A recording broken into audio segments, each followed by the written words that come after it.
नमस्ते, सदावत सलीम, मातृभूमि, जय हिंद। दोस्तों, स्वागत है आप सबका टेक्निकल अस्स में। शुरू करते हैं आज के डिफेंस समाचारों को।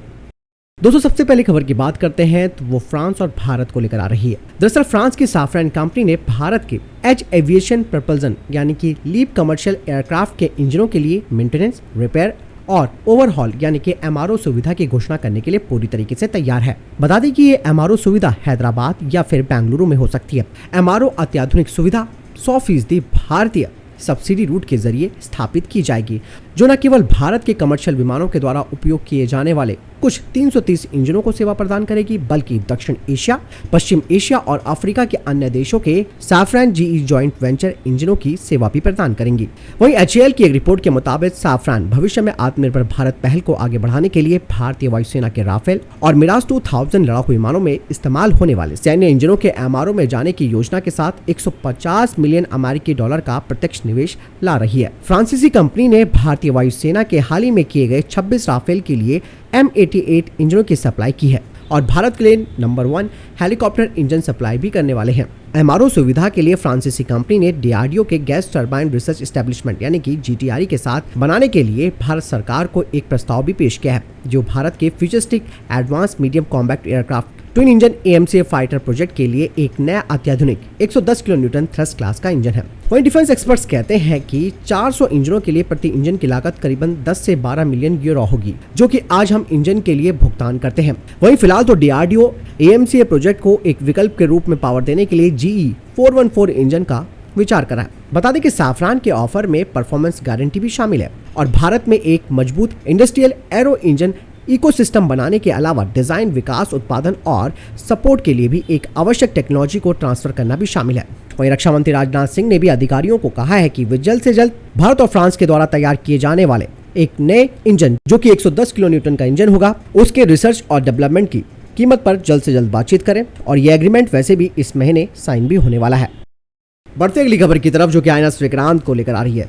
दरअसल INS विक्रांत अब भारतीय नौसेना में शामिल होने के लिए तैयार है। एक बार फिर से INS विक्रांत अपने आखिरी चरण के परीक्षण के लिए समुद्र में उतरा है, जहां पर इसमें टच और गो मैनूवर्स किए जाएंगे। इसके अलावा लैंडिंग और टेक ऑफ किया जाएगा MiG-29 के एयरक्राफ्ट से। INS विक्रांत, जैसे कि मैंने कहा, कि अगले महीने भारतीय नौसेना में ऑफिशियली इंडक्ट हो जाएगा और उसके बाद भारतीय नौसेना एयरक्राफ्ट कैरियर के लिए 26 नए डेक आधारित फाइटर प्लेन्स भी खरीदेगी, जिसके लिए अमेरिका का F-18 और फ्रांस का राफेल M भी अपने ट्रायल्स दे चुके हैं।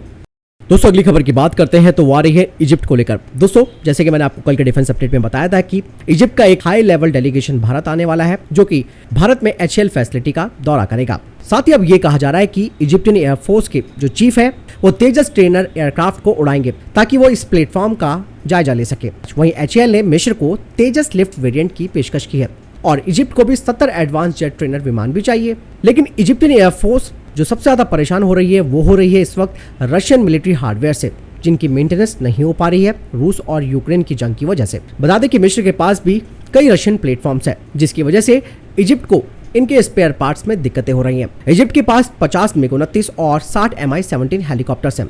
ऐसे में दोस्तों HAL यहाँ पर एक बाजी भी मार सकता है, क्योंकि दोस्तों HAL पहले से ही लाइसेंस के तहत RD-33 सीरीज 3 इंजन को तैयार करता है, जिसे कि MiG-29 UPG, जो कि भारतीय वायुसेना के हैं।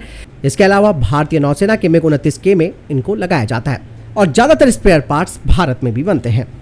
दोस्तों, अगली खबर की बात करते हैं तो वो MRFA को लेकर आ रही है। दरअसल HAL के चीफ आर माधवन जी ने कहा है कि भारत के पास अच्छा इंफ्रास्ट्रक्चर और एक्सपीरियंस मौजूद है, जिस वजह से HAL एक अच्छे स्थान पर है और HAL किसी भी विदेशी भागीदार के साथ मिलकर फाइटर जेट्स बना सकता है, जिसमें कि 114 फाइटर जेट्स भी शामिल है, जो कि MRFA प्रोग्राम के तहत तैयार किए जाएंगे।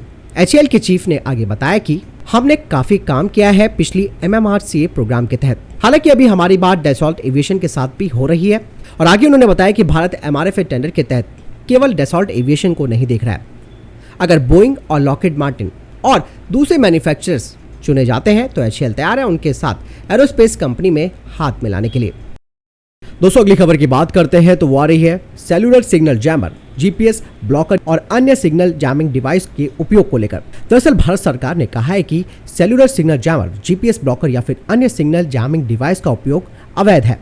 उपयोग के लिए सरकार से अब विशेष अनुमति लेनी होगी। ऐसे वायरलेस मोबाइल जैमर को अवैध रूप से ऑनलाइन बेचने के खिलाफ ई-कॉमर्स प्लेटफॉर्मों को भी चेतावनी दे दी गई है। खुली ऑनलाइन बिक्री से चिंतित संचार विभाग ने सभी ई कॉमर्स कंपनियों को अपने ऑनलाइन प्लेटफॉर्म पर वायरलेस जैमर की बिक्री की सुविधा देने के प्रति आगाह किया है और इस बात पर जोर दिया है कि निजी क्षेत्र के संगठन या व्यक्ति भारत में जैमर की खरीद और उपयोग नहीं कर सकते।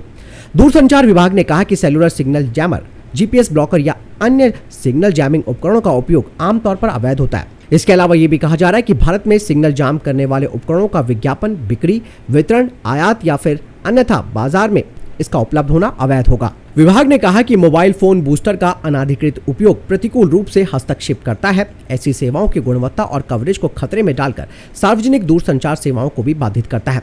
दूरसंचार विभाग की एडवाइजरी में कहा गया है कि इसमें न केवल मोबाइल फोन उपयोगकर्ता को असुविधा होती है, बल्कि मोबाइल फोन से आपातकालीन कॉल सेवाओं तक पहुंचने में भी बाधा आती है और ये सार्वजनिक स्वास्थ्य और सुरक्षा के लिए भी जोखिम पैदा करता है। अगली खबर की बात करते हैं तो वो अग्निपथ स्कीम को लेकर आ रही है। दोस्तों, भारत सरकार की अग्निपथ योजना के तहत भर्ती किए जा रहे सैनिकों के लिए मेडिकल सेफगार्ड को संस्थागत बनाने पर विचार किया जा रहा है, ताकि ये सुनिश्चित हो सके कि ड्यूटी के दौरान घायल हुए जवानों को 4 साल के बाद भी सहायता मिल सके। मौजूदा नियमों में सर्विस के दौरान चोटों के कारण चिकित्सा देखभाल की जरूरत वाले सैनिकों के लिए छुट्टी के बाद के लाभों का उल्लेख नहीं है। पुरानी योजना के तहत भर्ती किए गए सैनिकों को भूतपूर्व सैनिक स्वास्थ्य योजना के अलावा सशस्त्र बल चिकित्सा सेवा नेटवर्क से जीवन भर के लिए कवर किया गया था। सीनियर अधिकारियों ने कहा है कि इस मामले पर बातचीत हो रही है। अगर लंबे समय तक मेडिकल ट्रीटमेंट की जरूरत होती है तो ड्यूटी के दौरान घायल हुए किसी भी अग्निवीर का पूरा ध्यान रखा जाएगा। उन्होंने कहा कि इसमें कोई संदेह नहीं है कि हम उनकी देखभाल करेंगे और सुनिश्चित करेंगे कि उन्हें सर्वोत्तम संभव देखभाल मिले। सर्विसेज के दौरान घायल होने पर गंभीरता के आधार पर एक मुश्त 44 लाख से 15 लाख रुपए देने का प्रावधान है। अभी तक 4 साल की सर्विस पूरी होने पर घायल सैनिकों को छुट्टी के बाद इलाज की चर्चा नहीं की गई थी। युद्ध के मैदान में हताहत की स्थिति देखी जाए तो कई सैनिकों को लंबे समय तक चिकित्सा देखभाल की आवश्यकता होती है, जो वर्षों तक हो सकती है। कुछ मामलों में, जैसे कि युद्ध में गोली लगने से घायल सैनिकों को जीवन भर मेडिकल सपोर्ट की भी दरकार होती है।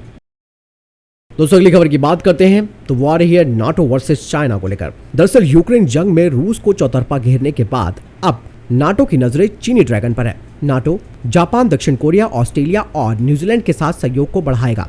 नाटो देशों के नेताओं की पिछले सप्ताह मैड्रिड में हुई बैठक में इन चारों एशियाई प्रशांत क्षेत्रों के देशों के शीर्ष नेताओं ने हिस्सा लिया था, जो नाटो के सामान्य भौगोलिक सीमा से काफी अलग था। यही नहीं, अमेरिका के इन चारों सहयोगी देशों ने नाटो के साथ साइबर सुरक्षा और नौवाहन सुरक्षा पर सहयोग का समझौता भी किया था। वह डिफेंस एक्सपर्ट्स कहते हैं कि इन नेताओं के नाटो बैठक में जाने और समझौतों की वजह से यूक्रेन पर रूस का हमला तेजी से बढ़ा और चीन अपनी आक्रामकता को बढ़ा रहा है।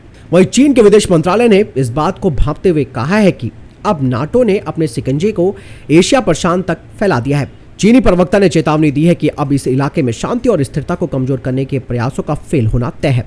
चीन ने लगातार एशिया में नाटो जैसे सैन्य ब्लॉक को बनाने का कड़ा विरोध किया है। वहीं विशेषज्ञों का यह भी कहना है कि एशिया में नाटो बनाने की संभावना इसलिए भी कम है क्योंकि इस क्षेत्र के देशों के हित भी अलग अलग हैं और उनका चीन के साथ मजबूत आर्थिक रिश्ता भी है। इसके अलावा एक्सपर्ट्स कहते हैं कि नाटो और एशिया प्रशांत क्षेत्र के 4 देशों के बीच व्यापक सहयोग इसीलिए जरूरी बताया जा रहा है कि केवल अमेरिका के साथ गठबंधन उनकी सुरक्षा के लिए पर्याप्त नहीं होगा। बढ़ते अगली खबर की तरफ, जो कि चाइना को लेकर आ रही है। दोस्तों, प्रशांत क्षेत्र में चीन की मौजूदगी का नया संकेत सामने आया है। ये मौजूदगी पहले केवल आर्थिक थी, लेकिन अब इसके कई मायने देखे जा रहे हैं। बता दें कि छोटे राजनयिक कदमों से लेकर व्यापार को दोगुना करने तक प्रशांत द्वीप के राष्ट्रों में पिछले 1 दशक के दौरान चीन के हितों का विस्तार हुआ है। यही नहीं दोस्तों, प्रशांत क्षेत्र में चीन की मौजूदगी की शुरुआत मत्स्य एवं खनन क्षेत्र में निवेश के साथ आर्थिक संबंधों के रूप में शुरू हुई थी, जो अब विशेष रूप से 2013 में BRI यानी कि बेल्ट एंड रोड इनिशिएटिव की घोषणा के बाद से अधिक समग्र आर्थिक सुरक्षा एवं राजनीतिक संबंधों के रूप में विकसित हो गई है। चीन ने प्रशांत द्वीप राष्ट्रों में कानून, कृषि एवं पत्रकारिता समेत शिक्षा के क्षेत्रों में मौजूदगी बढ़ाई है। आर्थिक संबंधों से पहले ये रिश्ते ऐतिहासिक थे। चीनी मूल के लोग व्यापार, मजदूर और राजनीतिक शरणार्थियों के रूप में 200 से अधिक वर्षों से प्रशांत द्वीपों में रह रहे हैं। ये लोग चीन के दक्षिण और दक्षिण पूर्व हिस्सों से इन देशों में गए थे। दरअसल चीनी सरकार अपनी बढ़ती मौजूदगी को दक्षिण दक्षिण सहयोग का नाम देती है। दरअसल चीन लगातार कूटनीतिक यात्राएं भी इन देशों में कर रहा है। बता दें कि चीन के विदेश मंत्री वांग यी ने मई 2022 तक 7 प्रशांत द्वीप देशों का दौरा किया, जो इस बात को दर्शाता है कि कैसे चीन की उपस्थिति केवल आर्थिक संबंधों तक सीमित नहीं है। बता दें कि वांग यी की यात्रा के बाद इन देशों के साथ 52 द्विपक्षीय आर्थिक और सुरक्षा सौदे किए गए, जिसमें बीजिंग की क्षेत्रीय साझेदारी के रूप में स्थिति मजबूत हुई है। वहीं दोस्तों सोलोमन द्वीप समूह और चीन के बीच अप्रैल 2022 में भी सुरक्षा समझौता हुआ था, जिसकी सटीक जानकारी का खुलासा अभी तक नहीं हो पाया। इस सुरक्षा समझौते के तहत चीन सामाजिक व्यवस्था बनाए रखने में मदद के लिए सोलोमन द्वीप में पुलिस और सैन्य कर्मियों को भेज सकता है। इस बात की आशंका भी जताई जा रही है कि इस समझौते के तहत चीनी सैन्य अड्डे स्थापित किए जा सकते हैं। प्रशांत देशों में अमेरिका और ऑस्ट्रेलिया जैसे पारंपरिक साझेदार चीन की उपस्थिति को सीमित करने के लिए अपनी नीतियों का भी पुनर्मूल्यांकन भी कर रहे हैं, लेकिन प्रशांत द्वीप राष्ट्र की जो सरकारें हैं उन पर चीन का प्रभाव बहुत ज्यादा बढ़ चुका है। तो दोस्तों ये थे अभी तक के टॉप डिफेंस और स्पेस अपडेट। वीडियो के संबंध में कोई प्रश्न जवाब आपका कोई सवाल है कमेंट सेक्शन में लेकर जरूर पूछ सकते हैं। मिलता है वीडियो के साथ, चैनल जरूर सब्सक्राइब कीजिएगा। जय हिंद, वंदे मातरम।